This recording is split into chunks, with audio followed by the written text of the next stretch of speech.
bon nit yi suñ lay combattre bëgg laa dénigrer souvent mais façon qualificative bu ne lañ lay jox.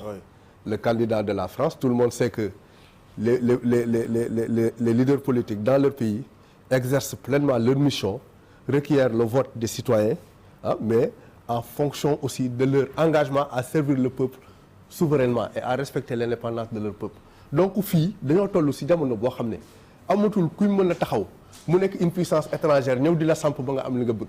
Ce qui vaut pour Amadou Ba par exemple qu'on a traité d'être le candidat de la France, mais pour d'autres personnes aussi, mais qu'on a traité aussi quelque part d'avoir été soutenu par des fonds, n'est-ce pas, voilà, d'autres pays, mais qui sont contre les confréries et consorts.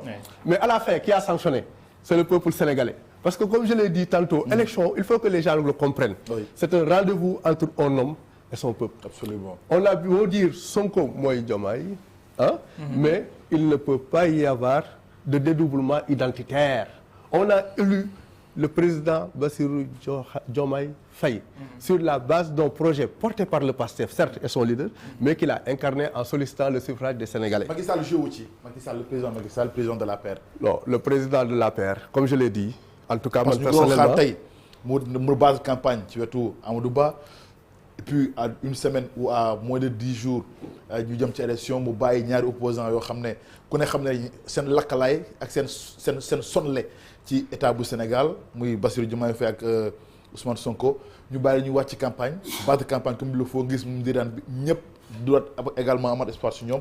Est-ce que mon président Macky Sall contribue un peu ci chute Amadou Ba ba mu ñàkk élection yi? Non, le président Macky Sall a fait ce qu'on attend d'un chef d'État responsable parce que yow mënoo oote dialogue ne nañ toog waxtaan ba jàmm am ci réew mi ñu dem élection ci jàmm ba pare ngay waxtaan ne non damay waxtaan ak diw wala damay waxtaan di xool intérêt wu sama camp non moom chef d'état la moom moo njabootee ñëpp li fi xew yëpp si magistère am la xew ba mu waree sanctionné na ba mu waree promouvoir na ba mu waree choisir na suñ demee nag ba nga xam ne dañoo toll si waxtaan dialogue national concertation mais loolu ça veut dire qu'on remet les choses à plat. Maintenant on a remis les pendules à l'heure. Ça veut dire quoi? Signé nañ loi d'amnistie. Donc lépp loo xam ne dafa takkoon ci mbirum 2021 ba mbirum 2024 te nga xam ne entaché woon na vie politique au Sénégal ba xol yi jóg mënoo ne da ngay defal xol yi oote réconciliation nationale te ku mer du giif ku tooñ duñ ko baal. Il a fait ce qu'il avait à faire et moi je partage cette idée d'amnistie. Parce que ça permet de remettre les choses à plat et que chacun sache qu'il a été responsable conscience am interpellé ko mais sénégalais yi aussi bokk bàllante seen biir loolu moi je crois que le président Bassirou Diomaye Faye su ñëwee di wax si mbirum réconciliation ku posé jalon réconciliation bi nga xam ne ci la wala appuyer c'est justement le président de la République Macky Sall et c'est parce qu'il a posé ce jalon qu'il a pris la responsabilité de libérer Ousmane Sonko et Bassirou Diomaye Faye. Et on n'en attendait pas moins. Et de libérer aussi tout ce qui surpeuple les prisons. Parce que ce sont les conséquences d'un état de fait. Il fallait que l'État se défende, que l'État se protège, qu'on assure la stabilité aussi du pays. Donc soo ootee jàmm ootee dialogue ak concertation tu libères les gens. Élection nit yi su ñuy dem élection nañ dem élection sur les mêmes bases et avec les mêmes chances. Tëj Bassirou Diomaye Faye kaso tëj Ousmane Sonko kaso taxul Amadou Ba gagné. Amadou Ba il avait un projet viable. Il avait une équipe, il avait une vision, il avait une stratégie. À la fin, nous avons perdu parce que le peuple sénégalais a choisi quelqu'un d'autre. C'est ça la réalité qui est sortie des urnes. Le président de la République, comme je l'ai dit tantôt, li mu waroon def na ko. Libéré na ñu war a libéré fexe na ba réew mi am jàmm organiser la élection yoo xam ne c'est apaisé et soit dit en passant vraiment nous rendons hommage au ministre de l'Intérieur Makhtar Cissé. Il a fait un travail remarquable, efficace, exemplaire en peu de temps. Voilà un homme d'État boo xam ne Sénégal moo ko soxla.